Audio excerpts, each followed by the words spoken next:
Religião vem da palavra religado. Coisas são diferentes, né? Elas não são a mesma coisa. E a religião eu acho interessante porque também é uma forma de fortalecer laços, né? Um grupo ali. Uns aos outros como eu os amei. Religião para mim é amor, solidariedade, companheirismo, compaixão. Mas também eu não vejo a religião como determinante de uma espiritualidade, que muitas vezes... E a religião também dos indígenas, das religiões indígenas. Ideia de comunhão com tudo, com a vida.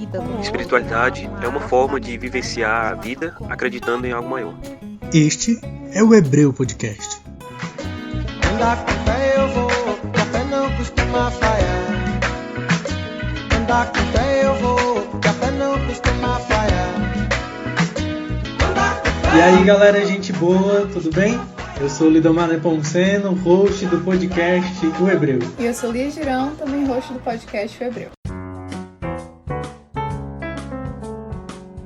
Dando continuidade à série Teologias Marginais, a conversa de hoje será sobre teologia negra. Como já sinalizado em episódios anteriores, o campo teológico é um espaço em disputa, uma disputa pelos sentidos do cristianismo. E nessa disputa há o discurso de uma teologia que se coloca como sendo universal. Historicamente, essa teologia é colonial, europeia, pensada e produzida majoritariamente por homens cis, brancos, tendo ela inclusive legitimado a escravização e o extermínio do povo negro e dos povos originários. Acerca desta teologia branca, universalizante, Maricel Mena Lopes destaca: toda a ciência dos grandes teólogos é ciência fracassada, porque tem sido fruto de autorrepresentação de sua época interpretativa. Essa teologia essencialmente branca e colonizadora resultou no embranquecimento do cristianismo, de Deus e da história de seu povo.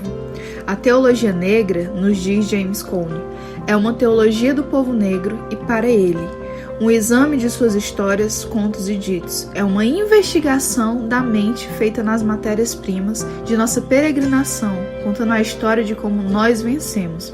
Para a teologia ser negra, ela precisa refletir sobre o que significa ser negro. Falar sobre teologia negra é falar sobre o resgate da ancestralidade africana da nossa fé. É romper com a história única difundida pelo colonizador, que ao roubar a nossa liberdade buscou também apagar a nossa história. É exatamente para fazermos aqui esse resgate da ancestralidade, da afrocentricidade da fé cristã, que o Hebreu recebe hoje em nosso estúdio virtual o professor doutor Pedro Acosta Leiva e a professora doutora Lília Conceição da Silva.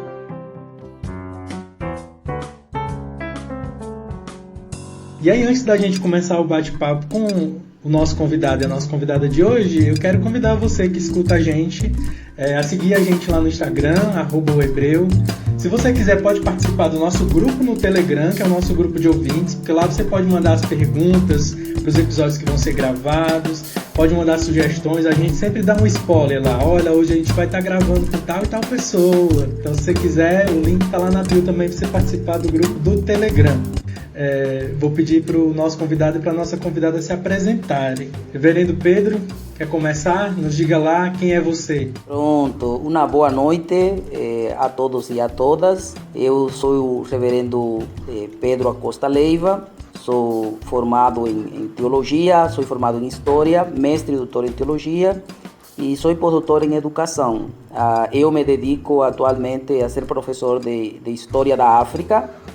Desde 2010 sou professor de História da África, especialmente da África dos países de fala oficial portuguesa, e também sou reverendo da Igreja AME, Igreja Metodista Episcopal Africana, aqui no Brasil.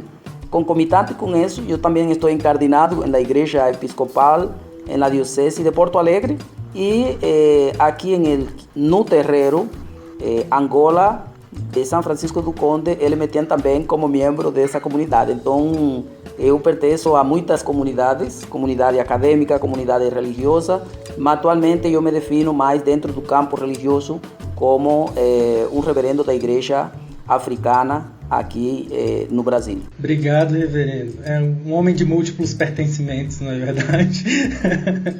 Reverenda Lilian, por favor. Pois sim, um abraço negro desde Olinda.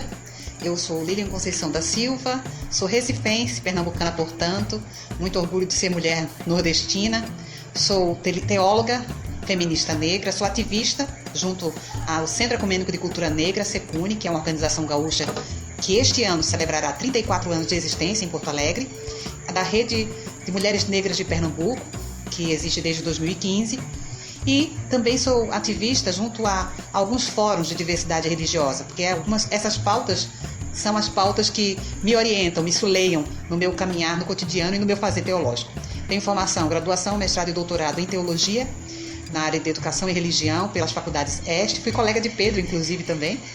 E também sou especialista em educação de jovens e adultos quilombolas, na diversidade, com mais especificidade. Obrigado, minha gente. Olha, eu estou muito feliz, especialmente feliz com esse episódio hoje. O Hebreu, em maio, vai fazer 1 ano de existência, né? E eu sonho com esse episódio para a gente papear sobre teologia negra desde que o Hebreu nasceu. Então, estou muito feliz. Antes de passar a palavra para ali e a gente ir para o próximo bloco, eu quero compartilhar uma novidade com os nossos ouvintes que até então eu não tinha compartilhado. De propósito, esperei esse episódio para compartilhar, que é que eu fui recentemente aprovado no mestrado em Antropologia Social na UNB, né? Então quero compartilhar, que eu sei que tem gente que escuta das amizades que ficaram muito felizes. Reverenda Lilian foi uma das pessoas com quem eu compartilhei e me deu muita força, me animou a continuar, né? Porque, enfim, dificuldade desses processos. Agradecer a Lia, minha parceira de podcast, que torceu muito por mim também. Agradecer o meu cônjuge, Ronaldo, que me deu toda a força que eu precisava, né? E mais outras pessoas aí, em especial a Eliana Coelho, que já é sócia do Hebreu e foi praticamente minha orientadora em dados momentos, assim como o Osaías também, que já passou por aqui. Então é isso, gente. Queria compartilhar essa informação com vocês. Mais uma bicha preta na universidade fazendo antropologia. Uhul! Adoro! E aí, já passando para o segundo bloco, passo a palavra para Lia. Já fiquei aqui toda quebrada.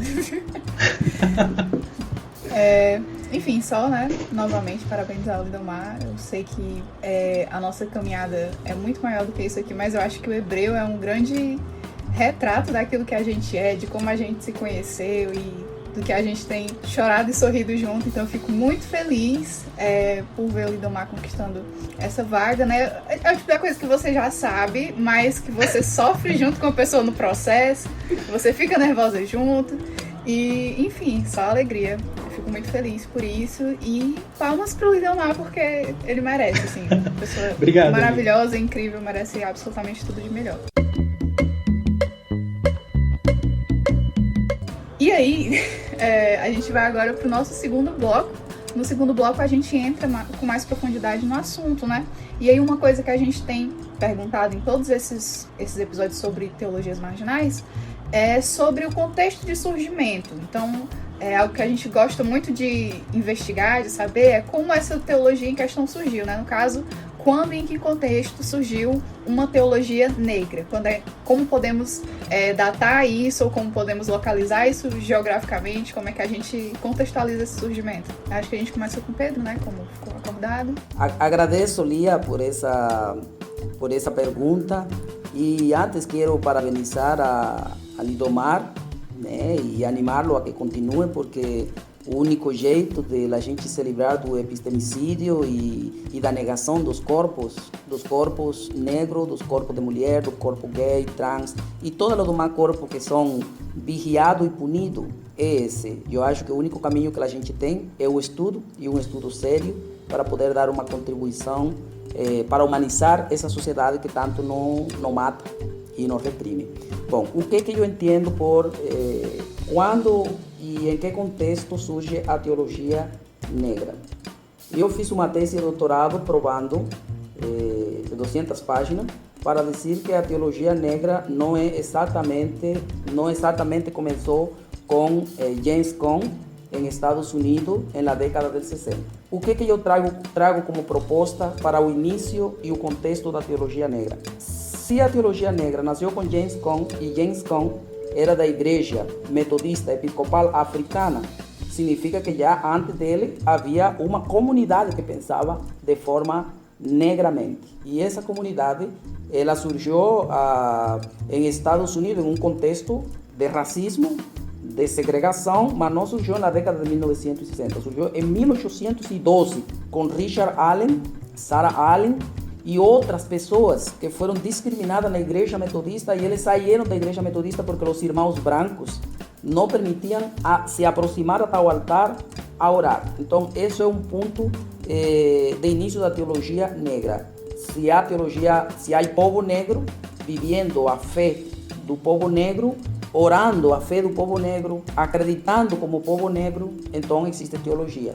Como eu entendo a teologia negra é um registro histórico da caminhada do povo preto com Deus. Não só uma reflexão, mas a própria caminhada. O ser humano não consegue caminhar sem antes refletir e sem antes pensar. Sempre se dizia que os negros não pensavam, mas não tem como um negro dizer Deus é preto sem pensar nisso. Então, a igreja de Richard Allen é o contexto e início da teologia negra. Esse é um ponto. O segundo, em 1924, teve uma igreja fundada chamada Igreja Ortodoxa Africana. É uma igreja fundada por um bispo chamado Alexandre Maguire, e era uma igreja justamente em capelania. Era uma capelania mais que uma igreja do movimento panafricanista de Marcus Garvey, onde os santos eram negros, onde a pregação era negra, onde a interpretação bíblica era negra. E por que então quase ninguém fala disso? Porque a gente está acostumado a repetir lo que a branquitude diz. E a branquitude é o que diz que nasceu com James Cone na década de 60 e os movimentos de Martin Luther King, das Panteras Negras. Por quê? Porque é mais fácil acreditar que em 1960, em meio das crises fundamentais da grande ideologia de esquerda-direita dos Estados Unidos contra a União Soviética, surge um terceiro movimento. Uma grande verdade é que a teologia negra ela tem uma anterioridade a isso. E estou falando dos Estados Unidos, mas a gente pode trazer isso para o Brasil. Vou botar 2 exemplos para que vocês vejam como a gente precisa ter uma pesquisa que não apague nossas memórias teológicas.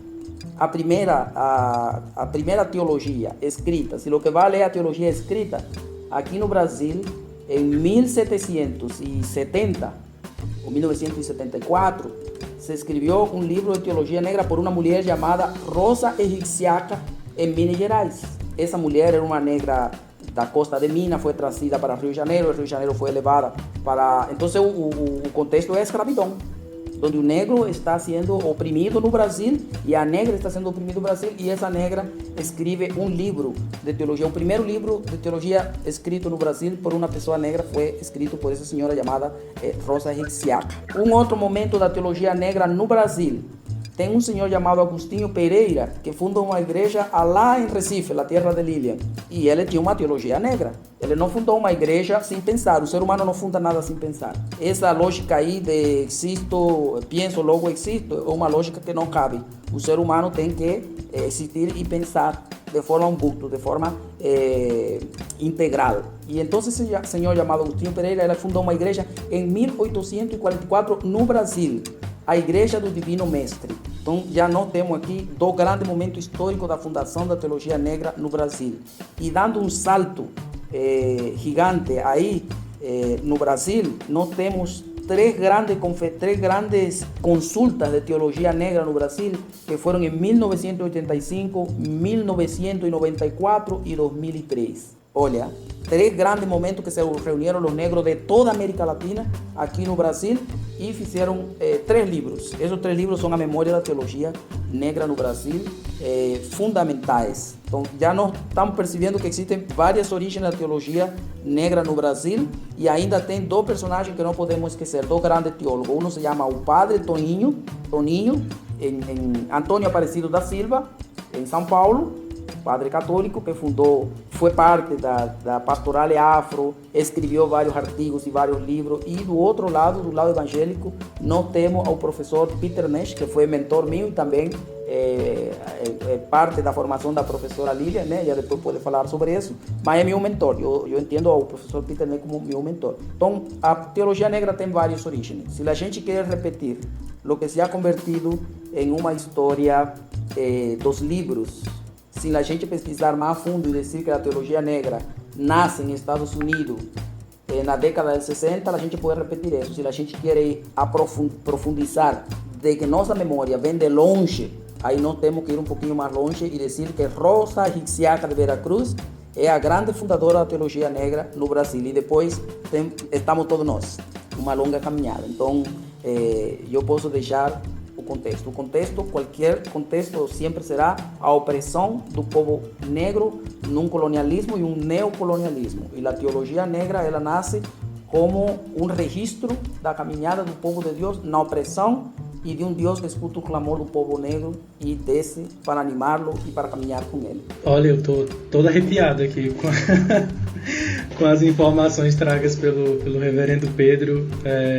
Muito importante, né? Eu que estou engatinhando aqui na teologia negra, conhecendo muitas informações novas para mim. E eu acho que a sua fala acaba fazendo a gente pensar também, né? Se questionar, e a gente faz isso desde o primeiro episódio, né, Lia? O que é que a gente está chamando de teologia, né?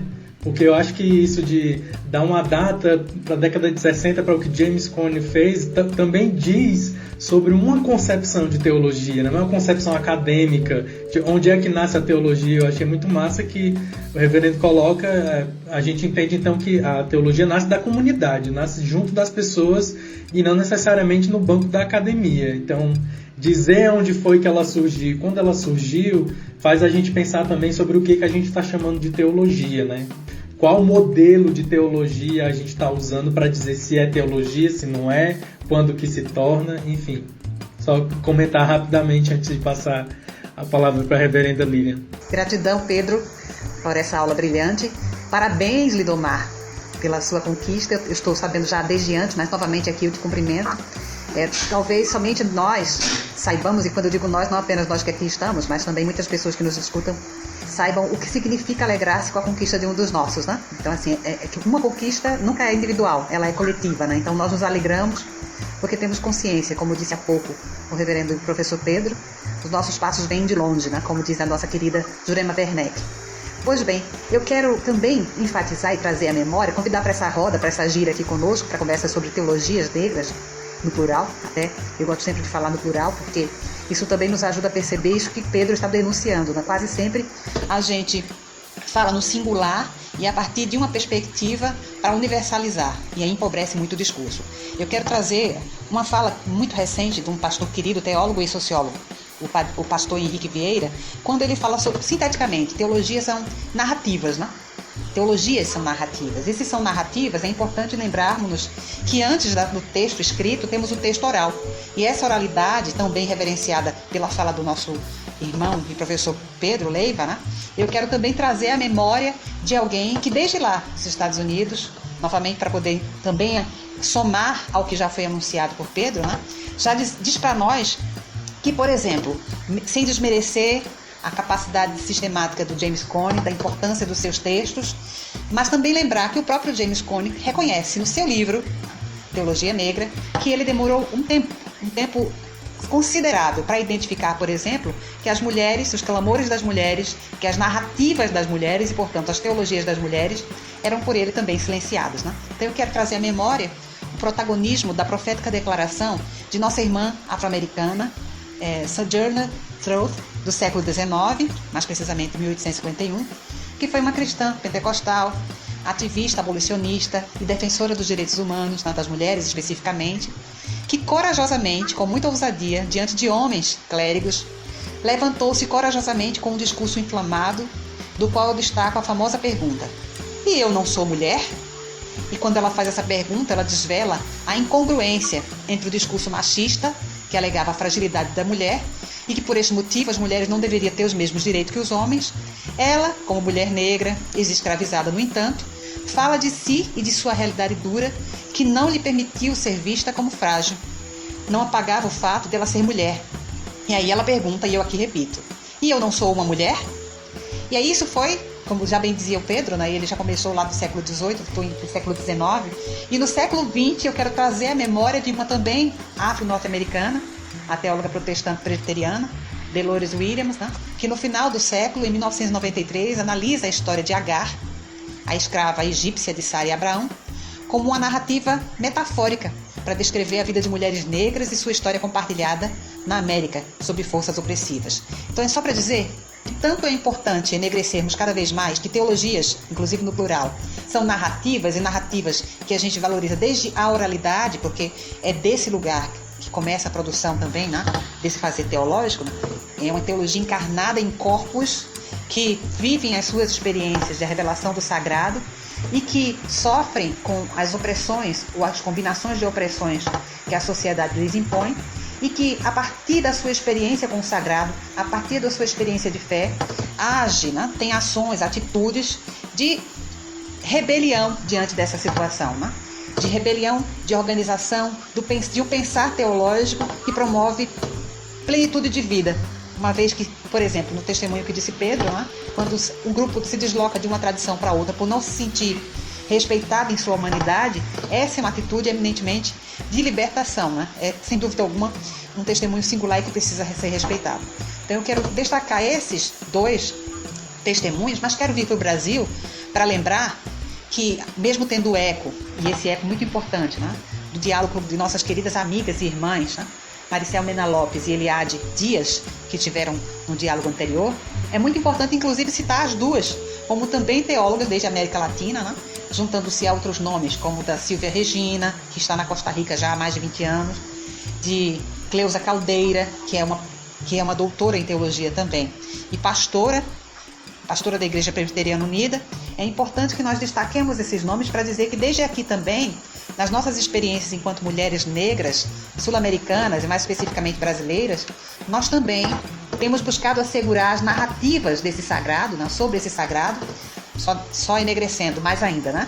Teologia não é falar sobre Deus, mas são as nossas narrativas sobre como nós nos relacionamos com Deus, ou sobre a nossa fé nesse sagrado, o nome que queiramos dar. Então é importantíssimo que nós possamos enegrecer isso. E perceber, por exemplo, numa recente pesquisa que eu fiz de pós-doutorado em Educação, Culturas e Identidades, em que eu tive o privilégio e a responsabilidade de investigar os protagonismos de mulheres negras em suas organizações no Nordeste, perceber, por exemplo, em que medida a pertença religiosa dessas mulheres as impulsionam para forjarem, a partir de suas organizações, ações que podem promover bem viver para elas mesmas e para seus pares, né?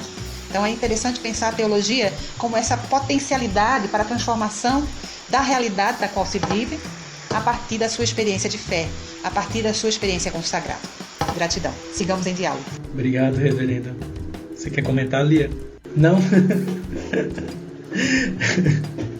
Então tá, vamos seguir então. Obrigado, reverenda Lília. Eu acho que o que a gente tinha pensado de pergunta posterior já foi tocado sobre pensar teologias negras no plural, né? Então, a gente sempre tem perguntado também como é que essas teologias que a gente tem chamado de teologias marginais se fundamentam biblicamente, né? Então, como é que a teologia negra se fundamenta biblicamente e quais seriam as suas chaves hermenêuticas, né? Pronto, então eu vou antes de responder isso, eu gostaria de voltar um pouquinho a essa outra pergunta que vocês sugeriram. Por que falamos de teologias, no plural, teologia negra? E a gente pode ver, eu ia deixar minha orientadora de mestrado, Maricel Mena Lopes, para esse bloco, né? Porque ela é uma das grandes teólogas da teologia feminista negra na América Latina. Então, me parece que há uma diversidade de teologia, umas não são melhores que outras. O que acontece é que cada uma vê a realidade a partir do contexto e da experiência que ha tido, experiência histórica e experiência com Deus. Então, há diversa teologia negra. Por exemplo, essa teologia feminista negra tem uma teologia que chama de teologia negra da libertação, que é uma teologia que tem que ver mais com um grupo de negros teólogos que dizem que eles são filhos da teologia da libertação. Eu não me enquadro nesse grupo, né? Mas tem um grupo que diz que a teologia negra dele surgiu a partir da experiência da teologia da libertação. E tem uma teologia que se diz teologia africana. Ultimamente eu estive vendo que há uns jovens teólogos que dizem que são da teologia africana. Como eu sou professor de história da África há uma década, eu estou muito curioso para escutar essa teologia africana, como se produz, né? Desde o Brasil, porque teologia africana desde o Brasil, isso eu quero ver. E tem uma teologia que eu denominei na minha dissertação e na minha tese de doutorado de teologia afro-negra. uma teologia que tem como alicerce o panafricanismo, o afrocentrismo e a negritude. Essas são as três bases dessa teologia que eu chamo de afronegra, porque ela ao mesmo tempo junta o afro da África, aí se centra o panafricanismo, e o negro da experiência de resistência dos povos que cruzaram o Atlântico. Então é uma teologia completamente histórica. Não sei fazer teologia de outro jeito que não seja histórica. Para mim, teologia que não leve a história em consideração é qualquer coisa menos teologia. Porque se teologia é o registro ou a narrativa da caminhada do povo com Deus, significa que o povo só pode caminhar com Deus na história. Fora da história não existe teologia e Deus não pode ser experimentado por um ser humano se não é na história. Por isso Cristo entrou na história como Emmanuel, como Deus encarnado. Só um ser humano pode conhecer a Deus em um único lugar, que se chama história, que tem que ver com uma cultura, com um espaço, com um momento, com opressão, com libertação, com emancipação, com todo tipo de truque o corpo humano, né? A experiência humana em sentido geral. E com respeito ao que perguntam, qual é a fundamentação bíblica da teologia negra ou afronegra, como eu costumo dizer? Essa é uma pergunta que é importantíssima. A gente já, eu e a professora Lilian, participamos da RIBLA, que é a revista que tem todo isso, a professora Maricel Mena Lopes, o bispo anglicano Humberto, que inclusive nos citou, um bispo citando um pobre reverendo, já isso é bastante coisa, um reverendo negro, já é bastante coisa. Mas eu fico pensando assim, em que cabeça de branco, quem foi o branco que inventou, primeiro que a Bíblia é um escrito de branco? O Peter Nash nos fez uma grande pergunta, onde está o negro na Bíblia? E depois que ele nos deu um semestre de aula sobre isso, e passamos muito tempo discutindo e buscando o negro na Bíblia, aí ele disse, bom, você tem 4 chaves bíblicas para encontrar o negro na Bíblia. Aí ele disse, tem a geografia, você tem que saber geografia para saber Bíblia, porque tem muitos lugares na Bíblia que se mencionam, e você, se não sabe geografia, não sabe os lugares da África, como Egito, Etiópia, Cirene e muitos outros, que estão ali registrados. Mas também tem uma chave genealógica. Quem é filho de quem? Na Bíblia. Porque a genealogia não é no sentido literal, quem é filho de quem, mas uma narrativa. São ligações, conexões, para você conectar uma época com outra. Tu precisa botar Abraão, Jacó e Isaac. Tu precisa fazer uma genealogia. E onde leva essa genealogia? Geralmente, todos os patriarcas tiveram no Egito ou a Bíblia está fazendo uma narração a partir de África. Tem também uma perspectiva antropológica. Da mesma coisa que eu vejo hoje, por exemplo, no terreiro do Candomblé Angola, eu posso encontrar em algumas experiências, em muitas experiências de sacrifício de animais, de reza, de oblações que estão na Bíblia. Então, antropologicamente é uma similitude muito grande. E teologicamente, que é onde a maioria dos jovens, que eu acho que precisam estudar um pouquinho de história mais, eles encontram o grande hallazgo da teologia negra, quer dizer, a mesma experiência que tem um negro explorado hoje é a mesma experiência que teve o povo da Bíblia lá na escravidão do Egito e tudo mais. Mas ao final do semestre, Peter Nash nos leva para sua casa, faz um grande churrasco e disse: eu passei um semestre inteiro ensinando vocês a perguntar onde está o negro na Bíblia. Agora eu vou fazer uma pergunta para que você, a partir de agora, aprendam a ser teólogos negros. Quero saber onde está o branco na Bíblia. E aí a gente ficou, Peter, você passou o ano inteiro nos fazendo estudar grego e hebraico, bíblico, para a gente buscar uma palavrinha aqui e lá sobre negro, e agora você disse que o que mais importante na Bíblia é buscar onde está o branco, porque não existia povo branco na Bíblia, todo mundo era negro.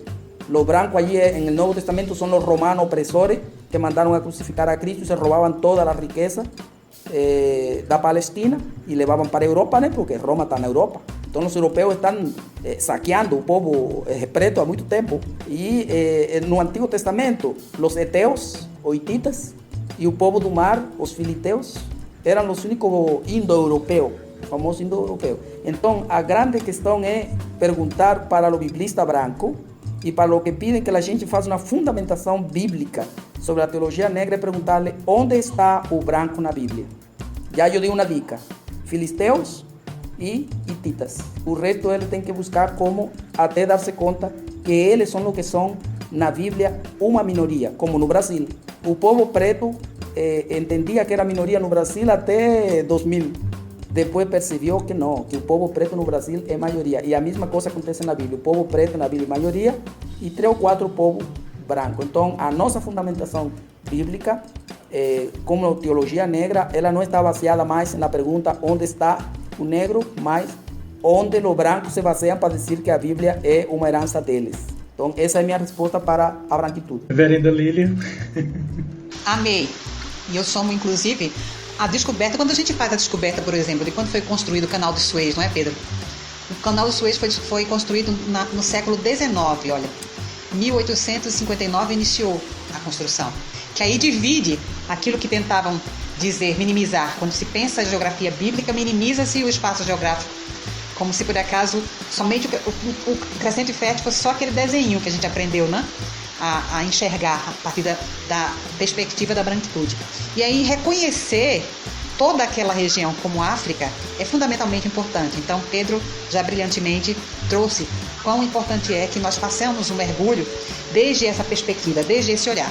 E aí eu quero aproveitar, a partir do que disse o Pedro, por óbvio fazer ao mesmo tempo uma partilha sobre a Pastoral Abraço Negro da Diocese Meridional, da qual o bispo Humberto Masteg, que é biblista, já citado pelo Pedro, é inclusive o responsável pela diocese. A pastoral, que foi criada em 2019 por Antônio Amaro do Nascimento Filho e eu, que agora tem muito mais de 20 pessoas e tem uma coordenação colegiada de 3 mulheres negras, né? Tem, dentre tantas ações, que todas as ações são educativas, mas dentre tantas ações, promovido estudos bíblicos desde essa perspectiva, para afirmar o percurso africano da Bíblia, para afirmar a africanidade e a negritude de Jesus, para afirmar a matriz africana do cristianismo. Então, só para dizer que, somando a essas características bíblicas que foram apontadas por Pedro, né, trazer que isso já tem sido possível, e não a partir da pastoral. Nós temos aprendido a partir dos nomes que já foram citados aqui, e o que temos buscado fazer desde aqui desse lugar, enquanto pastoral, é promover que esses textos que nós buscamos por interesse ontológico e também por pesquisa acadêmica, né, porque as nossas pesquisas acadêmicas estão muito ligadas à nossa existência, à nossa resistência, né? Então, para inclusive potencializar as nossas ações, para fortalecer os nossos laços com nossos pares e instrumentalizar as pessoas que nós pastoreamos, uma vez que também somos pastor e pastora, né? Então eu quero deixar aqui a sugestão, desde já, para quem ainda não conhece o canal da Pastoral Abraço Negro no YouTube, só procurar Pastoral Abraço Negro. Nós também temos página no Facebook e também temos Instagram. E sempre temos alimentado, ou compartilhado, o que temos produzido, sempre na perspectiva de ações educativas antirracistas. E a partir da Bíblia, porque é a partir da igreja. Como a Bíblia tem sido instrumentalizada pela ideologia de branquitude e pela teologia, no singular, embranquecida e embranquecedora, é a partir dela também que nós buscamos desconstruir esses ensinamentos. Não, mas está sendo assim uma tremenda de uma aula. Inclusive, eu estava na minha cabeça para fazer uma pergunta, né, que não estava aqui no nosso roteiro, porque chegou em nós, em mim, Lidomar, essa diferença, na verdade, esse novo termo, né? A gente estava falando em teologia negra, teologias negras, e aí chegasse aí, mas teologia afrocentrada, vocês conhecem alguma coisa desse tipo? E eu já estava assim, na ponta da minha língua para perguntar, e o Pedro acabou citando, né, uma coisa, e inclusive se quiser retomar depois algo sobre essa diferença e tiver afim, né, fica aí a deixa. Mas eu já vou fazer a próxima pergunta, que é em relação ao papel do eurocentrismo na teologia colonial. A gente tem falado, né, em teologias hegemônicas, teologias, no caso aqui da teologia negra, né, uma teologia embranquecida. Inclusive, quando foi falado em a caminhada do povo negro com Deus, eu fiquei pensando justamente quem é esse povo negro, né? Porque se a gente realmente fosse perguntar onde está o negro e onde está o branco na Bíblia, e a gente realmente fizesse essa investigação, como o Pedro citou, a gente compreende que isso não é algo, isso de haver uma teologia negra não é algo recente, não é algo datado de pouco tempo atrás, mas que a caminhada do povo negro com Deus é, na verdade, fundante do que a gente compreende como sendo a história do povo de Deus. Então, isso ficou na minha cabeça agora, só que a gente tem esses processos, né, de de descobrir que tal povo era negro, que tal pessoa era negra. Então a gente vê o povo chocado, sei lá, com Machado de Assis, a Beyoncé. Tipo, Como assim a Beyoncé é negra?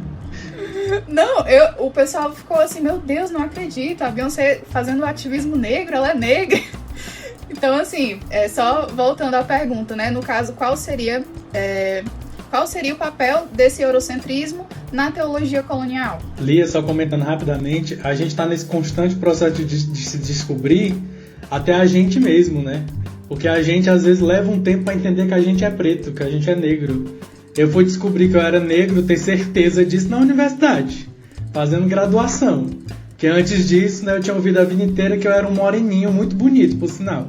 Mas negro mesmo eu fui me descobrir depois, né? Sim, a descoberta de quem a gente é identidades atribuídas e identidades adquiridas.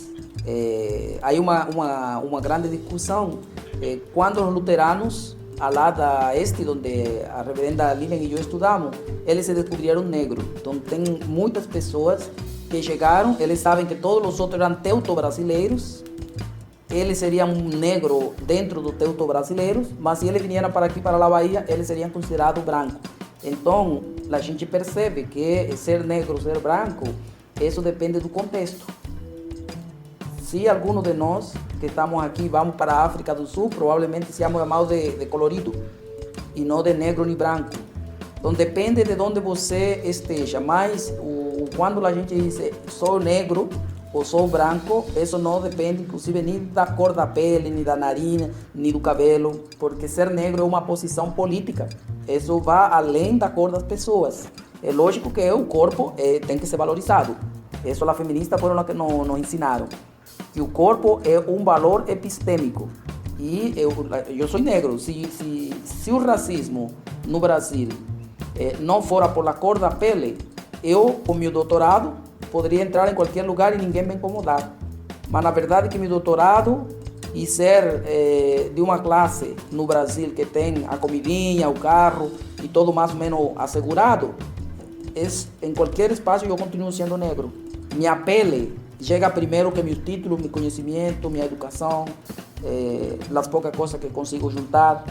Nada disso vale quando a branquitude enxerga minha cor. Mas eu quero voltar para a pergunta da nossa colega Lia com respeito à teologia afrocentrada.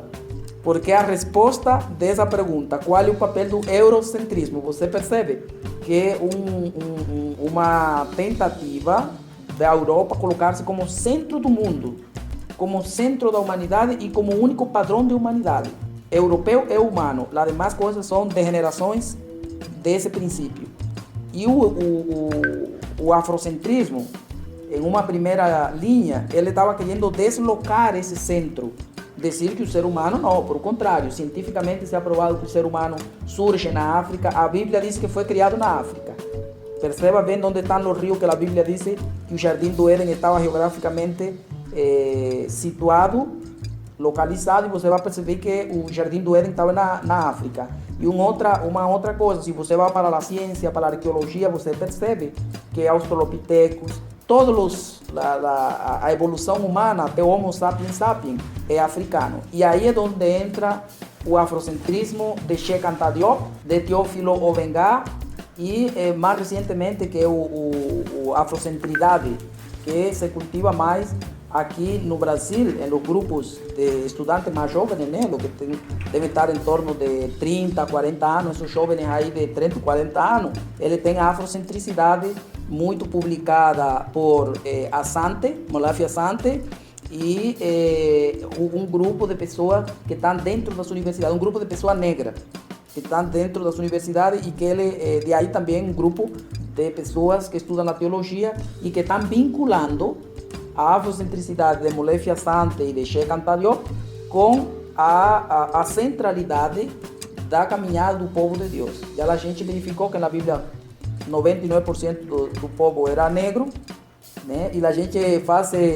uma reflexão aqui no Brasil. Todos os brasileiros e brasileiras percebem que Nossa Senhora Aparecida é negra, é preta, mais que negra, é preta. E aí ninguém se pergunta como Jesus Cristo pode ser loiro, de olhos claros. Ou é um filho adotivo da Virgem, Jesus Cristo, ou é alguma outra coisa. Então, aí é onde entra a grande discussão sobre o choque da afrocentricidade com o eurocentrismo. Então, é um choque para cada um estar no centro. Na verdade, a afrocentridade diz que o mundo tem vários centros, porque todos os seres humanos, de qualquer cor e de qualquer raça, são seres humanos. E, portanto, o centro da humanidade é qualquer lugar onde existam seres humanos. Essa é a fala da afrocentricidade, e é em esse sentido que o eurocentrismo ha feito tanto dano à humanidade, especialmente porque foi a Europa que levou a colonização às outras partes do mundo, né? Eu aqui em História da África colonial sempre cito a Kizerbo, um historiador de Burkina Faso, que ele disse assim: o colonialismo está baseado em 3 pilares. Um primeiro pilar são os militares, um segundo pilar são os mercadores e um terceiro pilar são os missionários. Ve a 3M: missionário, M, mercador e militar. La 3M de Kizerbo. Então, essa 3M, os militares foram derrotados. Os povos africanos e os povos oprimidos do mundo derrotaram, ganharam a peleja contra os europeus. Haiti foi a primeira em fazer isso, a grande revolução haitiana, mas depois o mundo inteiro também. Bom, se os haitianos ganham dos europeus, também a gente ganha. Todos nós ganhamos. O povo mais preto do mundo é o haitiano, e fez uma revolução com Macandal, com Jacques Dessalines e outros grandes generais negros. Venceram o exército mais poderoso do mundo, o exército de Napoleão. Então, o Kizerbo disse assim: o exército foi vencido, os militares foram vencidos, os mercadores nem tanto, porque você vê a dependência econômica que tem os povos do mundo das grandes indústrias europeias e norte-americanas, dos grandes impérios, até hoje. Mas lógico que isso não se faz de forma quieta, a gente está reagindo. E a terceira coisa são os missionários, que eles fundaram as igrejas, fundaram as escolas. Perceba aí que onde quiera que há missionário, há 3 coisas junto: uma igrejinha, uma escolinha e um hospital. Então eles controlaram 3 áreas vitais do ser humano e da consciência histórica e social dos seres humanos. Nós precisamos reagir aos missionários, que é a área que a gente está hoje debatendo aqui. Não precisamos reagir a essa área. Como a gente reage a uma teologia eurocêntrica, uma teologia que nos coloniza, uma teologia que nos tira do lugar de seres humanos como estamos? É a partir do próprio pensamento, o próprio pensamento da teologia afro-negra, de uma teologia que diga: nós somos, o que falou Marco Garvey. Marco Garvey dizia assim: nós somos a imagem de Deus. A Bíblia diz isso. E se eu sou preto, de alguma forma Deus tem que ser preto, porque eu sou a imagem dele. É um pensamento de Marco Garvey de 1920. Para o que acham que a teologia negra foi inventada em 1960, o Marco Garvey está falando disso, está falando da Rainha do Sul, da Rainha de Sabá, e está falando de Jesus Cristo negro, e está falando de Simão de Cirene, que ajudou a Jesus Cristo quando Jesus Cristo estava caído, que ninguém não queria ajudar e todo mundo tinha medo. Aí estava Simão de Cirene ajudando a Jesus. Então o colonialismo é isso aí, uma condenação para os povos oprimidos, para o povo dito subalterno do mundo, onde se implanta na cabeça dos jovens: lê uma tese de doutorado, lê uma dissertação, e você vai ver como a gente ainda está citando pensadores do século XIX europeus e pensadores do século XX, da primeira metade do século XX europeu. Mesmo tu tendo um professor diante de ti, um professor brasileiro ou uma professora brasileira, você cita um europeu. E se alguém te pergunta, tu diz: eu gosto de citar os originais. Mas os originais são os que te colonizaram. Como que tu vai a repetir uma coisa que não te tem a ti nem como ser humano? Então é um novo despertar. E o colonialismo tem que ser vencido, porque não há futuro para a humanidade. E eu vou repetir aqui, com o perdão das pessoas que não acreditam em isso, a consigna do Fórum Social Mundial: um outro mundo é possível. E eu fecho com isso aí, com respeito ao colonialismo. Um outro mundo é possível. A teologia negra é um dos elementos que vai ser possível esse outro mundo. Obrigado. Gratidão, Pedro. Que lindeza. Eu quero aproveitar para compartilhar, também trazendo como uma experiência a partir da pesquisa, mas a partir da observação, né, que foi feita para a pesquisa. Eu tive a alegria de fazer a minha pesquisa de campo no terreiro de Batuque do Rio Grande do Sul, Ilê-Axé, Iemonjá, o Miolodô. E lá eu fui investigar a experiência de uma comunidade religiosa que promova desde a perspectiva de gênero também, a combinação raça e gênero, no enfrentamento à violência de gênero contra as mulheres. A tese que está disponível, logo vai sair como livro, né? O título do livro é Acolhimento, Alimento da Ancestralidade, tem como um das palavras-chave justamente a questão da afrocentricidade. E aí eu recomendo quem puder acessar o texto, porque lá eu conto com mais detalhes sobre a experiência no terreiro, porque foi no terreiro e não na academia que eu conheci o conceito de afrocentricidade, a partir inclusive da assessoria do Pai Jairo, de Oxalá. E eu lembro bem que numa experiência de diálogo, de observação e tudo mais, e conversando com uma das senhoras, que como decorrência desse processo de reconhecimento de ser um sujeito, né? Tem uma expressão que é muito própria da afrocentricidade, que é essa perspectiva de agenciamento, a capacidade de agenciamento, que eu vou decodificar dizendo assim, a capacidade de protagonizar na sua vida, na sua história, na realidade em que você está inserida. Então, quando o Pai Jairo explicou o que era afrocentricidade e nos subdividimos em grupos, lá para as tantas, uma senhora que tinha me contado antes de começar a atividade, né, formativa, havia me contado da alegria que estava sendo aprender a ler, porque ela é cozinheira e passou anos da vida sempre na dependência de alguém no ponto do ônibus que pudesse ajudá-la a ler as letras, né, da linha do ônibus que ela apanhava. Então agora ela contava com muita felicidade que ela já podia ler sozinha, né? E ela tem essa capacidade de agenciamento para não apenas contar sobre essa experiência pessoal, mas para dizer, olha, eu acho que a afrocentricidade é assim. É como se tivéssemos um grande círculo, e aí na ponta desse círculo, que é no caso a margem, estávamos nós, né? Ou melhor, estamos nós. E aí o que esse negócio da afrocentricidade faz é trazer a gente para o centro, porque antes tinham empurrado a gente para a margem, né? Para a ponta desse círculo. Então essa linguagem mais acessível para dizer desse lugar é ao mesmo tempo uma exemplificação, uma corporificação dessa percepção do que é capaz a afrocentricidade, essa consciência de termos a origem desde a África, a consciência de África como berço da humanidade, a consciência de África como berço, inclusive, né, de produção de conhecimento. E aí eu quero contar rapidamente, quando tive o privilégio, no período inclusive do governo de esquerda, mais especificamente durante a gestão da presidenta Dilma, né, da nossa sempre presidenta Dilma Rousseff, eu estive durante o doutorado em Atenas, no Congresso Mundial de Filosofia.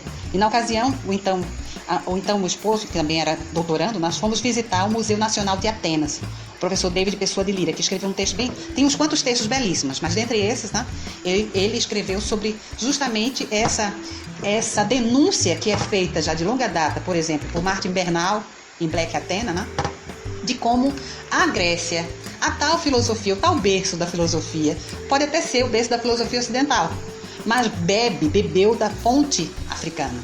E aí a afrocentricidade é essa busca de recuperação, inclusive, desse lugar originário, mas sem negar as potencialidades de outros lugares. Essa é a diferença crucial entre afrocentricidade e eurocentrismo.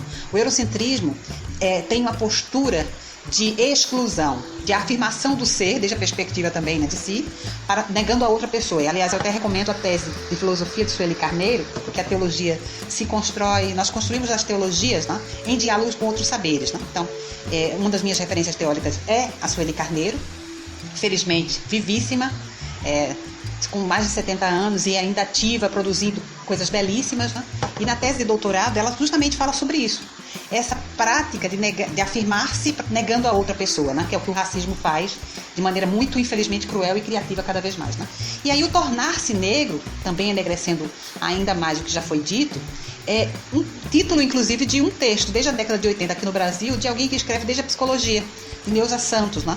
Ela traz para nós, a partir de narrativas, de observação, de análise, como essa construção identitária se dá num país cujo racismo estrutural nega essa nossa, ou quando não nega, joga na nossa cara de maneira ultraviolenta por decorrência desse racismo. Né? Então, é importante que a gente possa fazer essas incursões também em outras áreas que também bebem, digamos assim, né? Porque a maioria das pessoas vivem a sua experiência do sagrado, a experiência de fé, também bebe da cultura que a própria religião é. Né? Então, como nós vivemos num país em que essa marca cultural é muito presente, que é a questão da religiosidade, né?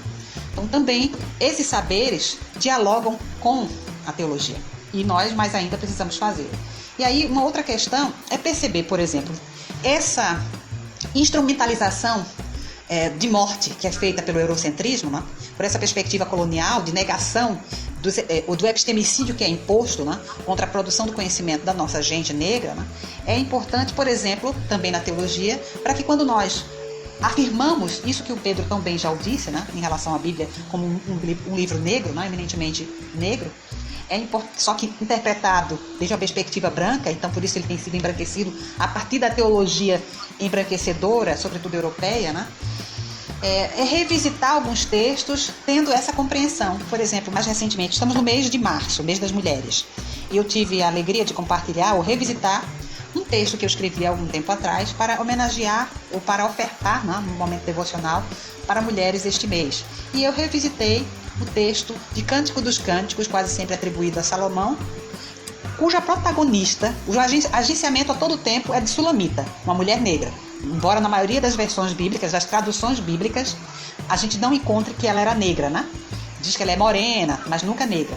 E ainda assim, quando diz que é, ainda assim o faz dizendo assim, porém, né, sou bonita, como se não fosse possível combinar o ser negra e ser bonita na mesma pessoa, né?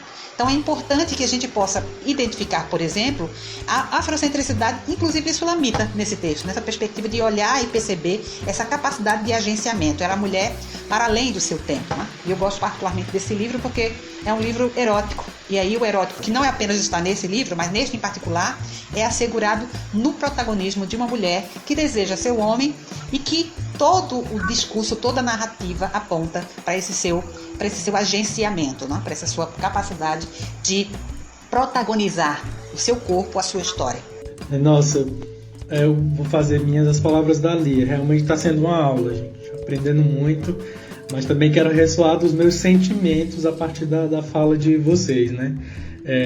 Os efeitos de um eurocentrismo, de um conhecimento que é brancocêntrico, ele tem muitos efeitos, né? Eu diria que um deles é fazer a gente, inclusive, duvidar da nossa própria capacidade de ocupar também esses lugares da academia, de produção de conhecimento, porque vocês falam tudo isso e eu fico pensando como poderia ter sido diferente se na minha própria graduação eu tivesse tido contato. Por exemplo, eu estou conhecendo Lélia Gonzalez agora. Eu terminei a graduação já, né? Mas eu passei 4 anos na graduação em Ciências Sociais. Nunca ouvi falar sequer de Lélia Gonzalez, antropóloga, né? de quem eu tenho bebido mais recentemente. E aí isso vai gerando uma coisa na cabeça da gente. Que eu passei a minha graduação inteira duvidando se eu teria capacidade de terminar essa graduação. E quando terminei, então, para passar por essa experiência de uma seleção do mestrado, eu duvidei muito que fosse conseguir também, né? Porque o epistemicídio, eu acredito, também constrói isso. As pessoas estão sempre duvidando da nossa produção, estão sempre duvidando da nossa capacidade. Chega uma hora que você também começa a duvidar disso, né? Então, não é para me gabar, não, é compartilhando a felicidade que vocês entenderam imediatamente quando eu compartilhei. Que mesmo nesse processo de dificuldade de acreditar na minha capacidade de produção, eu ainda consegui ser aprovado no mestrado em 3º lugar, que eu não esperava. Eu só queria passar. E passei em 3º lugar.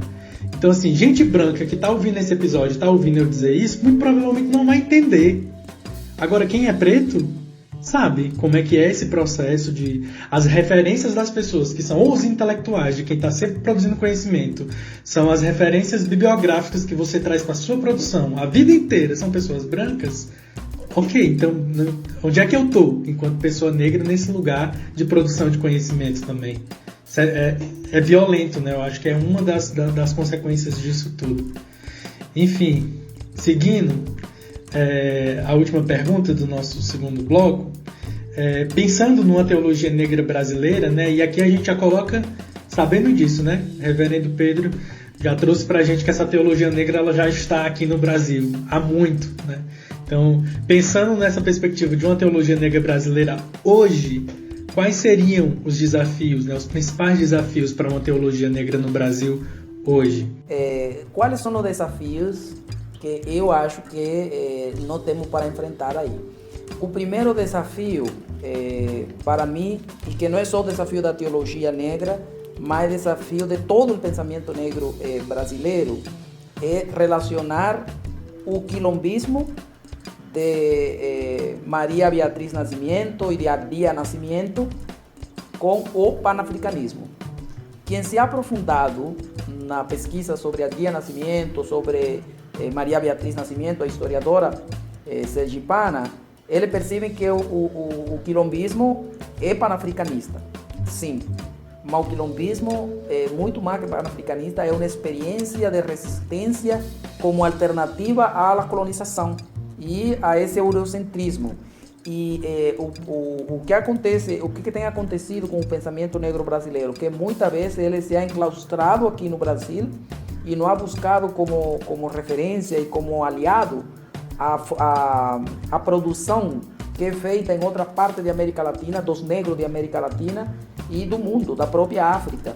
Então, muitas vezes, isso ha sido o principal elemento de enfraquecimento da luta do povo negro brasileiro e especialmente da reflexão teológica brasileira.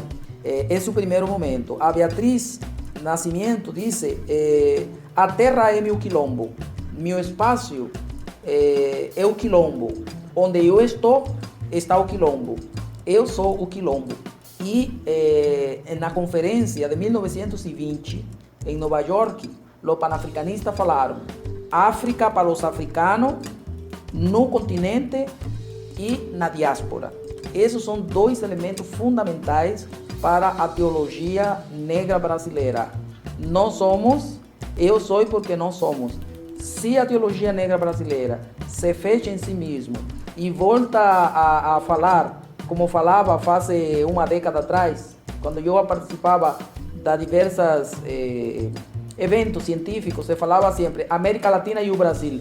Eu dizia, mas que coisa, que pensamento é esse que não tem sentido? Como América Latina e o Brasil? Acaso o Brasil não tem uma língua latina também?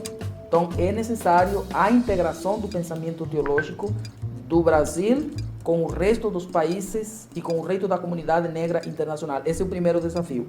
O segundo desafio para a teologia negra é autorreferenciar-se. Eu fico pensando assim, Lilian, quando a gente vê a tese e as dissertações que nós escrevimos em 2005, em 2008, e aí a gente vê livros de teologia, nós escrevimos, temos livros de teologia diversos e artigos aqui e lá, Lilian e eu e outros teólogos mais velhos, e você percebe que tu tem uma nota de rodapé em uma tese de doutorado ou em uma dissertação de 200 páginas, uma nota de rodapé para a teóloga Lilian, ou uma nota de rodapé para a teóloga Maricel Mena Lopes, ou para Peter Ness, a ver se me lo menciona, ou para o Padre Toninho. Então, o segundo desafio é autorreferenciar-se. Os negros brasileiros da teologia negra e os negros brasileiros da academia têm que aprender a autorreferenciar-se. Olha, Kambengele Munanga, você tem que referenciar, porque não é por ser somente negro, é porque ele entende tua realidade. Por que eu entendo e nós aqui entendemos tão bem a Lindomar falando de seu grande sucesso em passar em terceiro lugar? Isso para um branco não é nada, porque ele tem dinheiro e vai para qualquer universidade do mundo e faz um mestrado em antropologia. Mas para nós que saímos da classe trabalhadora, para nós que saímos sempre sendo diminuído e sendo morto psicologicamente, quem tocou o cabelo de Lindomar quando ele era uma criança? As professoras tocavam teu cabelo quando uma criança, como tocam das meninas, do menino branquinho que se sentavam na frente? Não. Muitas vezes era um cascudo que te davam na cabeça para menino bruto, menino burro. Então, nós fomos criados, os livros não são referência para nós. Tu olha um livro e a única imagem do negro que você tem é aquela quando o negro é azotado em um pelourinho. E muitas vezes você sofre bullying, porque dizem que você é aquele negro que está no madeiro lá recebendo o chute, porque o negro inclusive está com a roupa largada, né? Tá mostrando o corpo do negro, que não se faz, né? Os grandes cientistas sempre estão bem vestidos, tapados, só se lhe vê a cabeça. E nosso corpo é exposto.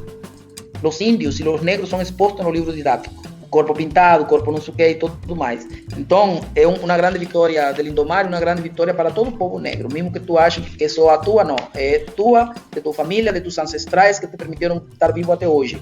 É uma luta do povo negro. Tua vitória é uma vitória de todos nós. Então, ha sido uma coisa impressionante a gente participar em um dia tão importante para a tua vida, porque é importante para nós. Autorreferenciar. Não pode fazer tu mestrado sem citar os grandes pesquisadores pretos que nós temos no Brasil e no mundo. Ahora no tem nenhum tipo de como se llama, de justificativa los negros brasileiros continuar citando brancos europeus e brancos norte-americanos e 2 ou 3 brancos brasileiros. Tem muita gente pesquisando que pode autorreferenciar. E por último, se você não se autorreferencia, você está fazendo o que diz nossa querida e grande intelectual brasileira Sueli Carneiro. Você vai fazer parte do suicídio epistêmico. Então, o terceiro desafio é muito mais teológico, muito mais pastoral e bíblico. O terceiro desafio é que o povo preto e a teologia preta devem ensinar os negros da igreja a amar-se a si mesmo. Sabe aquele versículo bíblico que diz, ama tu próximo como a ti mesmo? Isso tem que ser colocado de uma forma firme, sistemática e prática. Mas isso se prega todos os dias nas igrejas, o que mais se prega na igreja? Não, não é o que mais se prega. O que se prega nas igrejas é que o negro ame mais ao próximo que a si. O povo preto ama mais ao branco que a si mesmo. Porque ele tem como imagem de Deus ao branco.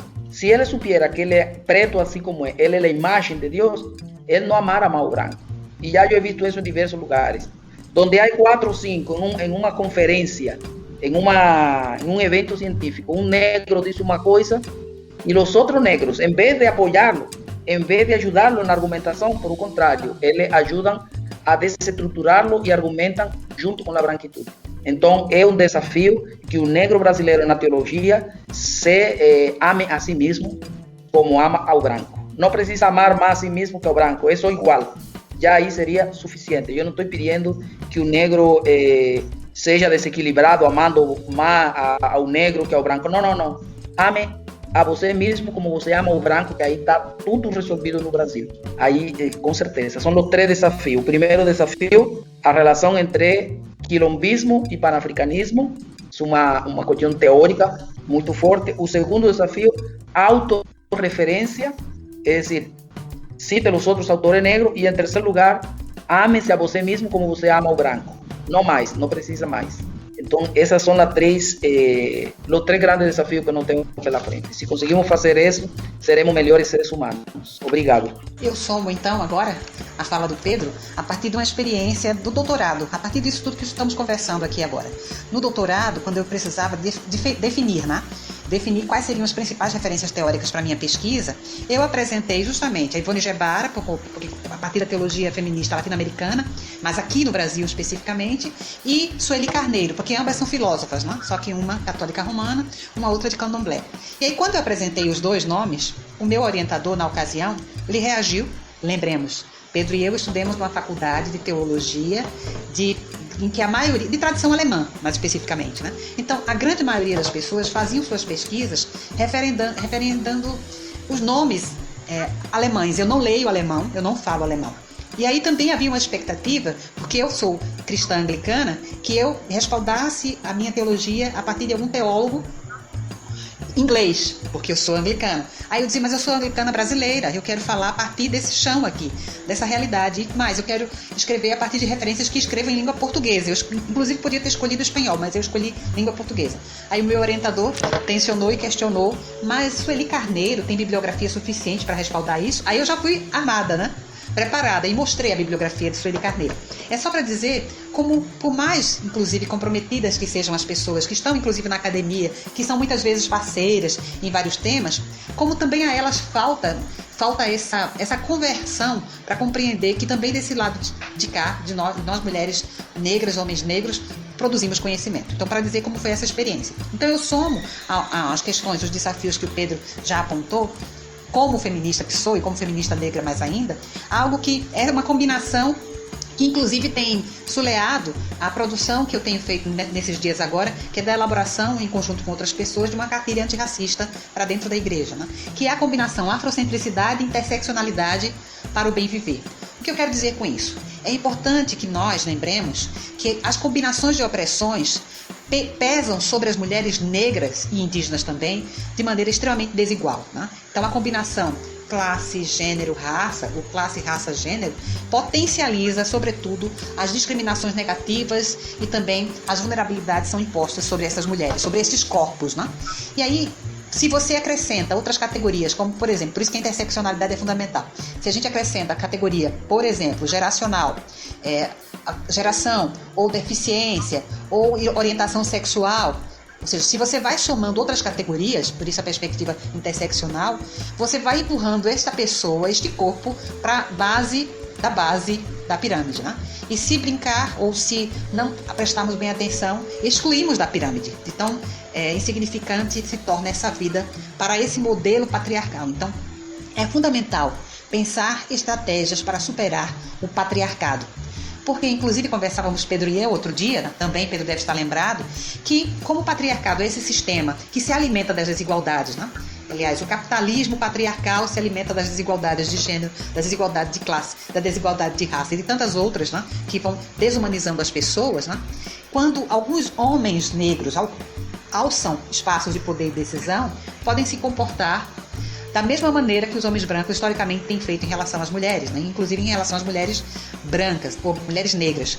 E aí, por exemplo, pensar que em algumas situações, esse racismo estrutural, essa ideologia de branquitude que nos educou a todas e todos neste país, por exemplo, então muitas vezes quando alguns homens negros alçam espaços de poder e decisão, têm a tendência de fazerem par com mulheres brancas, porque aprenderam desde muito cedo que esse é o ideal de mulher, a ter como parceira na vida, para as conquistas, para ocupar espaços. É como se colar nessa mulher branca o embranquecesse também.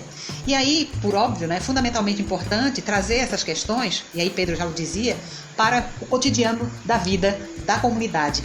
A pastoral afrocentrada para enegrecer a matriz africana do cristianismo. Esse tem sido um desafio singular assumido pela pastoral Abraço Negro, justamente porque nós fomos nos afastando a partir desses óculos, né, com lentes únicas para todo mundo, em que a gente olha a partir da narrativa branca, né, de um homem branco, eurocentrado. A gente olha para a Bíblia e aí não se dá conta que todos os elementos que atestam a matriz africana estão lá, mas nós fomos acostumados a enxergar só o que essa ideologia desejou e nos ensinou a enxergar. Então, eu novamente reforço a combinação afrocentricidade e interseccionalidade para o bem viver, e o bem viver na perspectiva de dialogarmos com a sabedoria ancestral de povos originários, por exemplo, aqui deste país, dos Andes, né?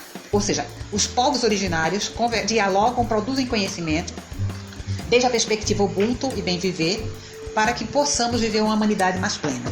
Pensar estratégias para superar o patriarcado, né? Para que não apenas façamos essa reprodução, né? Copia e cola, de como os homens brancos têm olhado para as mulheres, hipersexualizando os corpos das mulheres, né? Negras em particular, não considerando que estas são tão bem para casar, né? Um dado importante a ser dito, inclusive há pesquisadoras importantíssimas como a Ana Cláudia, que eu vou inclusive, eu não lembro agora, fico devendo, mas é importante que nós busquemos como pesquisas de mulheres negras têm apontado, denunciado a solidão das mulheres negras, né? Então é importante que nós reconheçamos que isso é fruto dessa ideologia de branquitude, de como fomos educadas, mulheres e homens e mulheres, a enxergar a outra e o outro, né? Ou mais especificamente as mulheres negras. Então, desde esse lugar, né, a partir de uma pastoral afrocentrada, enegrecer essa matriz africana do cristianismo, sabendo, por exemplo, que nos depararemos o tempo inteiro com a mesma pergunta. N conteúdo se partilha, né? Tem sido essa a experiência da nossa pastoral. Mas a pergunta que sempre volta é: mas Jesus era negro mesmo?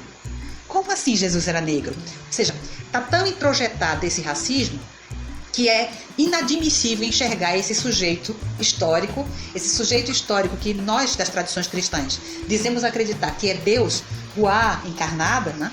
Que dizemos que é Deus encarnado, não dá para aceitar que Deus tenha escolhido nascer homem ou criança negra na periferia de Nazaré, para desde esse lugar nos apontar o esperançar, para transformar essa realidade que nós temos e que estamos denunciando, né, com o possível lugar de reinado de rua. Que as relações humanas acentuam essa humanidade e não mais desconsideram as pessoas, desclassificando-as, hierarquizando-as, valorando-as pela quantidade de pertença, de dinheiro que tenham, de bens que tenham, ou pela cor da pele, por características fenotípicas outras, ou por sua identidade de gênero, por sua orientação sexual, ou seja, um reinado em que as diversidades são valorizadas e respeitadas como dons de rua. Então, gente, encerrando o segundo bloco, nós vamos para o nosso terceiro e último bloco, que é mais curto, né, já para a gente encerrar, que é onde a gente costuma abrir para as perguntas que o nosso público manda. E a Lia vai dizer aqui para a gente que às vezes ninguém manda nada, né? Vamos ver se hoje alguém mandou Pois é. alguma pergunta. Não recebemos perguntas. Você recebeu algum, amigo? Não, amiga. Então, já que não temos perguntas, né? Dá sequência aí, Lia. Pronto. Outra coisa que a gente costuma pedir, né? E aí fica a critério de vocês, assim, que tipo de conteúdo vocês gostariam de indicar, são justamente as indicações. Então, tipo, pode indicar um livro, um canal no YouTube, um podcast, alguma coisa assim que você acha que seja interessante. E aqui a gente sempre lembra que o nosso trabalho é muito... consegue ter uma profundidade, mas a nossa intenção aqui é fazer uma apresentação, é uma introdução. Então, se você que está nos ouvindo descobriu coisas novas e tem interesse em se aprofundar mais nesse assunto, você, né, vai obviamente ter que fazer uma pesquisa mais aprofundada. E aí é nesse sentido que a gente pede que os nossos convidados e convidadas façam indicações de materiais de apoio para pesquisa, para aprofundamento. Sim. Bom, com respeito à teologia negra, eu acho essencial, necessário, ler um pouco sobre as histórias das Irmandades Negras. No Brasil, as cofradias, as Irmandades da Boa Morte, das Mulheres Pretas. Esses são temas importantes. E eu recomendo muito que leiam os livros de Campengele Munanga, de Sueli Carneiro, de Kiserbo, sobre a história da África, de El Kia Mbokolô. ¿Por qué yo estoy siempre referenciando historias, el libro de historia? Porque yo acredito en Jesucristo. Yo soy cristiano porque acredito que Dios se encarnó, que entró en la historia. Si yo no acreditara que Dios se fez un ser humano, yo no acreditaría en Dios. No precisaría acreditar en Dios. Solo acredito en Dios porque Dios entró en la historia humana y se comunicó con la gente. Entonces, acho que un negro pode se encontrar com Deus se ele conhece sua própria história. Então é necessário ler Al Dia Nascimento, o quilombismo de Dia Nascimento. É muito necessário que se leia também esse trabalho maravilhoso que falou a reverenda Lilian sobre Martim Bernard, já está traduzido para o português, se chama Atenas Negra, Black Atenas. Então essa foi minha referência para eu encontrar al Cristo que sigo, o Cristo histórico, o Cristo que caminha comigo, ao Cristo que caminha com o povo de Deus, né? Então, história primeiro e a fé vai vir por primeiro o reino de Deus e todas as coisas vendrá por acrescentadas. História, antropologia, né? História, antropologia, ler muito pedagogia. Nossos grandes pedagogos e pedagogas estão ali para ensinar-nos que a educação é um princípio emancipador. E aí eu vou deixar essa referência aqui e vou pedir também para que deem uma olhada na vida e na literatura formada por Amílcar Cabral. Amílcar Cabral foi um engenheiro formado em Portugal, um assimilado, alguém que foi um negro que foi educado para pensar como branco. Mas quando ele se graduou de engenharia agrônoma e foi para Guiné-Bissau, seu país, e ele começou a ver a situação de seu povo, ele se convirtiu em um guerrilheiro. Então, que a ciência e que a educação nos sirva para enxergar nosso próprio povo. Obrigado. Gratidão, Pedro, também. Nós, no decorrer de nossas falas, fomos dizendo alguns nomes que eu vou novamente repetir aqui. Eu quero começar lembrando quão importante é ler Nilza Santos com o tornar-se negro, né? Com essa perspectiva de afirmar a negritude como uma consciência política, né? De ancestralidade. Também Sueli Carneiro, como já mencionou, Pedro, é fundamental. E quero, por óbvio, lembrar da importância da leitura do próprio irmão teólogo negro, Pedro Leiva. Também a nossa querida Maricel Mena Lopes, Eliade Dias, Cleusa Caldeira. Também a nossa querida Zélia Souza, que é também uma terceira mulher negra doutora em teologia neste país, hein? Ela, inclusive, foi a primeira doutora em teologia pela Este, inclusive, em teologia aqui neste país. Agora, como pastoras, como gosta sempre de dizer Cleusa, eu só me dei conta porque eu fui lembrada por ela, né? A própria Cleusa e eu. Então, citar essa, Silvia Regina, que está na Costa Rica, como eu mencionei. É importante, inclusive, sugiro que leiam os textos que tenho escrito, David Pessoa de Lira. Então, é importante que nós busquemos também essa oportunidade que o Pedro está dizendo, né, que o tomar para a sua dissertação de mestrado. Assegurar, sempre, referenciar as pessoas, as amigas e os amigos que estão escrevendo, inclusive nos diversas áreas do conhecimento. Eu procurei, felizmente, no nosso programa, né, Pedro, nós tínhamos a chance sempre de escrever muitas notas de rodapé. Tem muitas, centenas de notas de rodapé, principalmente para enegrecer os referenciais, para trazer as pesquisas que estavam em curso ainda, não apenas as já realizadas e concluídas, defendidas, mas as que estavam em curso. Quero também lembrar que é muito importante que nós busquemos enegrecer o nosso olhar no cotidiano também e perceber que teologias brotam no cotidiano da vida das pessoas a todo instante, né? É importante que nós estejamos atentas e atentos, né, com os nossos ouvidos e os nossos olhares, a nossa enxergância, para perceber, por exemplo, que algumas tradições religiosas também estão parindo teologias, né? Ou afroteologias, Pedro, da vida das pessoas a todo instante, né? É importante que nós estejamos atentas e atentos, né, com os nossos ouvidos e os nossos olhares, a nossa enxergância, para perceber, por exemplo, que algumas tradições religiosas também estão parindo teologias, né? Ou afroteologias, Pedro, como costuma dizer o Baba Hendrix, que é do terreiro de Batuque do Rio Grande do Sul. Olha, conheço, viu? Conheço o Baba Hendrix, tive aula com ele de afroteologia. Um amigo querido, inclusive. Importantíssimo ficarmos atentas e atentos a isso. A Nina Fola, que é música, né, que é cantora, mas que também tem produzido desde a antropologia. Depois vou compartilhar com você, Idomar, os contatos dela, que vale muito a pena um diálogo com a Nina Fola. Inclusive, ela e eu estamos construindo uma proposta de curso sobre afroteologias e teologias feministas, né? Leituras críticas, a partir das perspectivas nossas, mulheres negras. Né? Eu, por exemplo, também recomendo que se leia da pedagogia. A minha Ialorixá, Denise Botelho, ou Denise Tom, terreiro aqui do Recife, mais especificamente do bairro dos Irmãos, né? Que é um terreiro dedicado ao Ogum, como o próprio nome dela já conta. A tese de doutorado dela traz contribuições sobre de que modo, né, os processos pedagógicos no terreiro, porque inclusive é uma das coisas que eu tenho aprendido no diálogo interreligioso, né? Diálogo e na pertença também laicar, porque eu também sou iniciada no candomblé, de que modo, né, desde dentro da experiência religiosa, né, a partir dos mitos, por exemplo, africanos, né, podemos construir os fazeres teológicos a partir do terreiro, porque uma coisa riquíssima é que essa compartimentalização é bem própria do Ocidente, né? Mas é difícil compartimentalizar assim desde o terreiro, né? É difícil dizer isso aqui é pedagogia, isso aqui é teologia, isso aqui é... porque as coisas estão muito imbricadas. Então, esse jeito, uma perspectiva filosófica, rizomático de construir o conhecimento, né, nós herdamos também do continente africano. Então, valorizar essas origens e, potencialmente, né, lembrarmos-nos de reverenciar, ler e reverenciar e referenciar, né?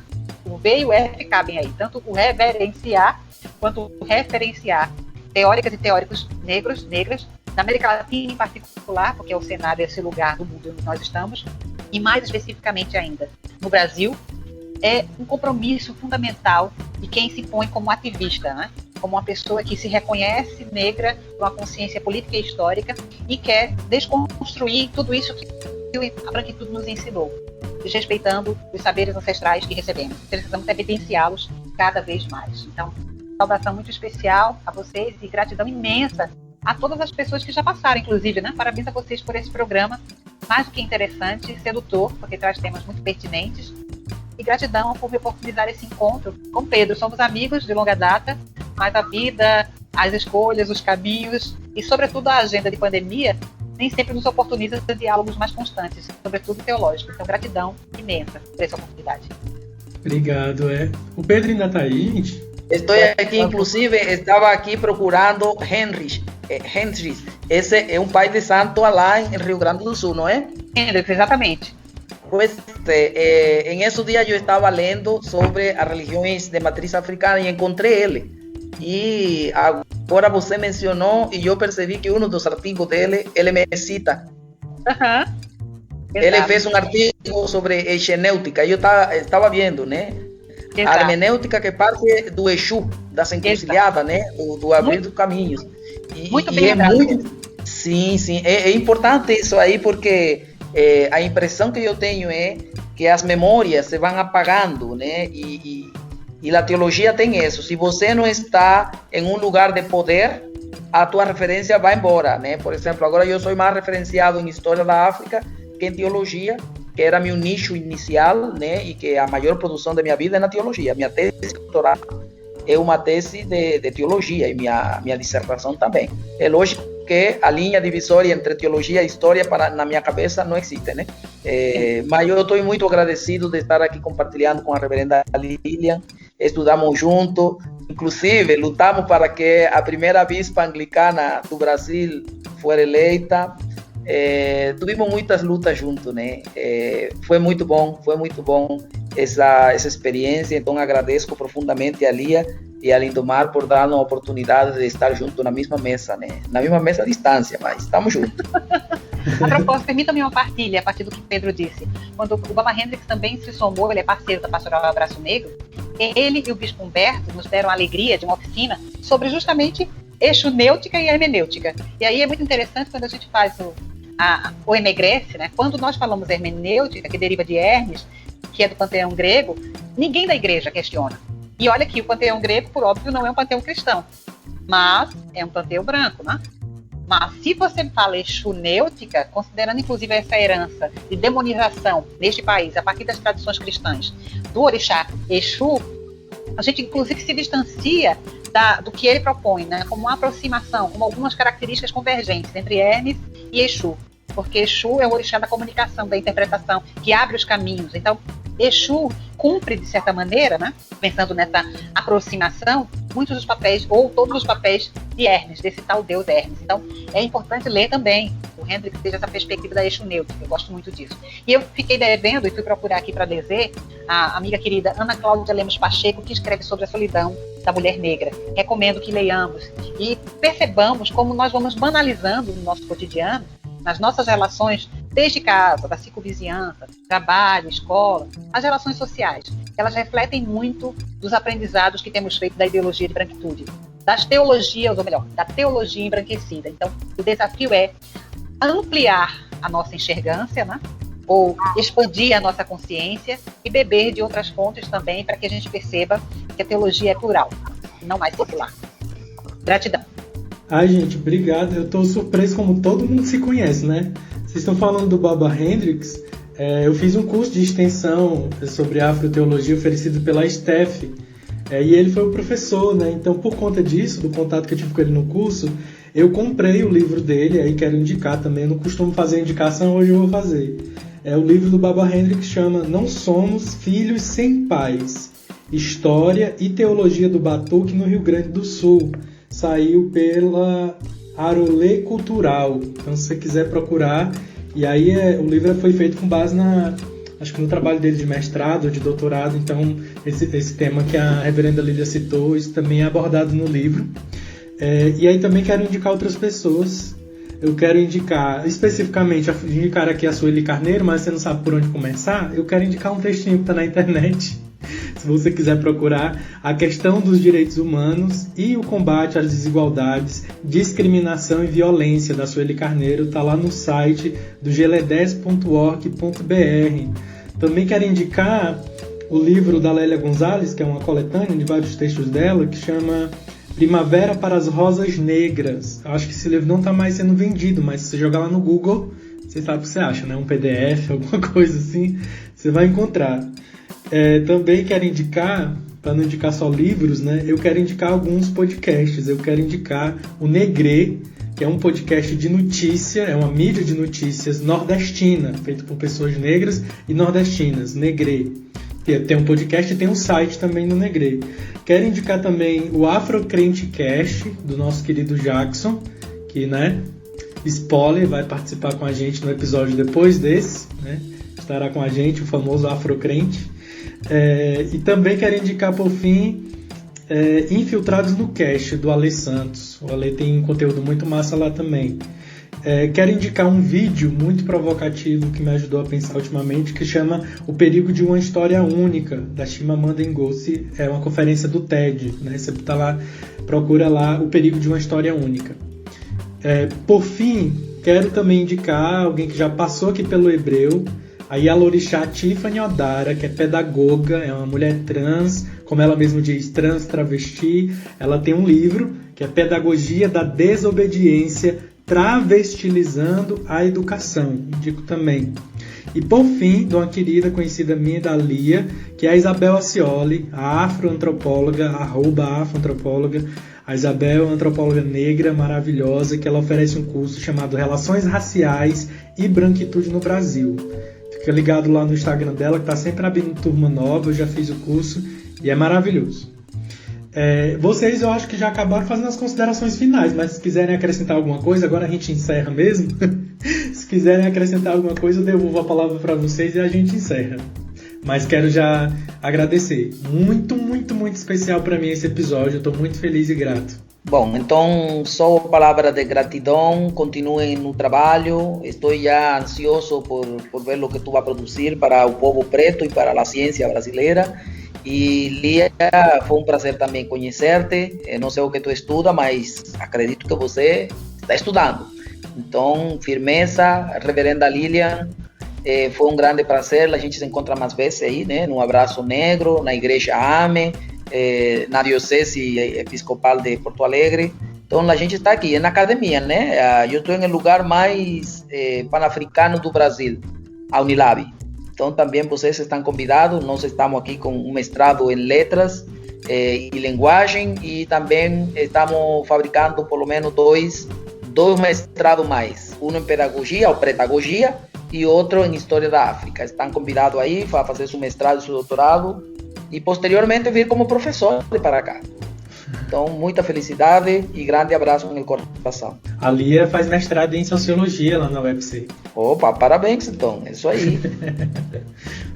Pois bem, eu quero dizer novamente gratidão. Comecei dizendo gratidão e concluo também dizendo gratidão. Quero somar destacando um texto em particular, Hermenêutica Feminista Bíblica, de Maricel Mena Lopes, e um em particular que ela escreve com duas outras irmãs, teólogas também, Cláudia Pilar Lacalle e Loida Sardinhas Iglesias. Bíblia e Descolonização, leituras desde uma hermenêutica bíblica negra e feminista de libertação. Recomendo esse texto como uma gênese da teologia feminista negra da libertação. E lembrando, eu já havia mencionado, quem ainda não conhece a Pastoral Abraço Negro, um abraço desde aqui, inclusive, de Olinda, procurem-nos no canal YouTube, nosso canal no YouTube, nossa página no Facebook, nosso Instagram. Um abraço negro, um cheiro muito especial para a Lia, um cheiro muito especial para a Lidomar, e um cheiro muito especial para o meu amigo de mais tempo, que é o Pedro. Gratidão, gente. Tá, eu queria só agradecer assim, enormemente a participação de vocês.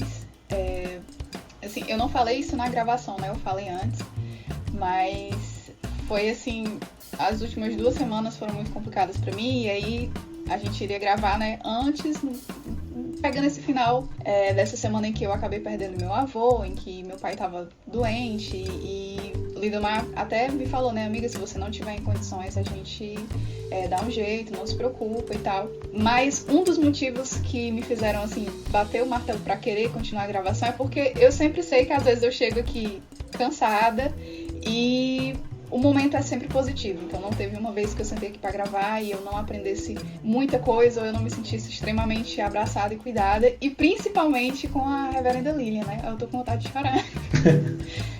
Agradeço demais porque eu recebi áudios dela em todos esses momentos, esses momentos complicados, então tipo assim, uma pessoa que eu nunca vi, né, pessoalmente, uma pessoa que não me conhece, mas que tá aí demonstrando o cuidado de Deus, então agradeço demais. Peço que você que nos escuta, né, você se cuide, a pandemia não acabou, então muito obrigada, fiquem em paz, e é isso, até a próxima. Você acabou de ouvir mais um episódio do podcast O Hebreu. Muito obrigada por nos acompanhar até aqui. Se você curtiu, ajudei para esse papo importante chegar para mais gente. Compartilhe e indica para as amizades. Também nos siga no nosso Instagram, que é @ohebreu, que é por lá que a gente continua esse diálogo. E também você pode nos enviar feedbacks pelo nosso e-mail, que é ohebreupodcast@gmail.com. Obrigada e até o nosso próximo encontro.